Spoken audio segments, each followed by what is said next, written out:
പെരിന്തൽമണ്ണയിൽ നടക്കുന്ന FITU സംസ്ഥാന സമ്മേളനത്തിന്റെ വിജയത്തിനായി സ്വാഗത സംഘം രൂപവൽക്കരിച്ചു. വെൽഫെയർ പാർട്ടി സംസ്ഥാന എക്സിക്യൂട്ടീവ് കമ്മിറ്റി അംഗം EC ആയിഷ ഉദ്ഘാടനം ചെയ്തു. അനേകം കോടി തൊഴിലാളികൾ രാജ്യത്ത് പ്രവർത്തിക്കുന്നുണ്ട്.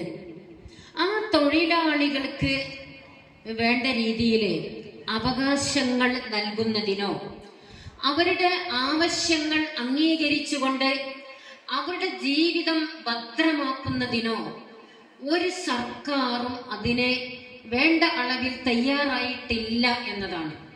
അതുകൊണ്ടാണ് സ്വാതന്ത്ര്യത്തിന് മുമ്പേ തൊഴിലാളികൾ പല കാര്യങ്ങൾക്ക് വേണ്ടിയും അവരുടെ അവകാശങ്ങൾക്ക് വേണ്ടി നീതി ഉറപ്പ് കിട്ടുവാൻ വേണ്ടി നല്ല ഒരു ജീവിതം ഉറപ്പുവരുത്തുവാൻ വേണ്ടിയിട്ടൊക്കെ അവർ സമരം ചെയ്യേണ്ടി വന്നത്.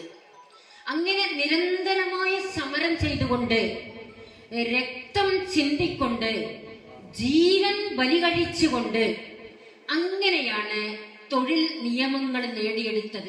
കേന്ദ്ര സംസ്ഥാന സർക്കാരുകളുടെ തൊഴിലാളി വിരുദ്ധ നയങ്ങൾ ശക്തമായ കാലഘട്ടത്തിലൂടെയാണ് കടന്നുപോയിക്കൊണ്ടിരിക്കുന്നതെന്നും കേരളത്തിലെ ഇടതു സർക്കാരിനെതിരെ നടന്ന തൊഴിലാളികളുടെ ശക്തമായ പ്രതിഷേധമായിരുന്നു കഴിഞ്ഞ പാർലമെന്റ് തെരഞ്ഞെടുപ്പിലേറ്റ പരാജയമെന്നും EC ആയിഷ പറഞ്ഞു.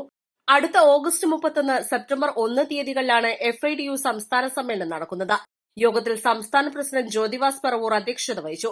കൃഷ്ണൻ കുനിയിൽ, മുനീബ് കാരക്കുന്ന് എന്നിവർ പ്രസംഗിച്ചു. ജ്യോതിവാസ് പറവൂർ ചെയർമാൻ, നാസർ കീഴ്പറമ്പ്, കൃഷ്ണൻ കുനിയർ വൈസ് ചെയർമാൻമാർ, Thasleem Mambad general convener, Adheeq Shanthapuram convener എന്നിവരുടെ നേതൃത്വത്തിലുള്ള സ്വാഗത സംഘവും രൂപവൽക്കരിച്ചു. East live Perinthalmanna.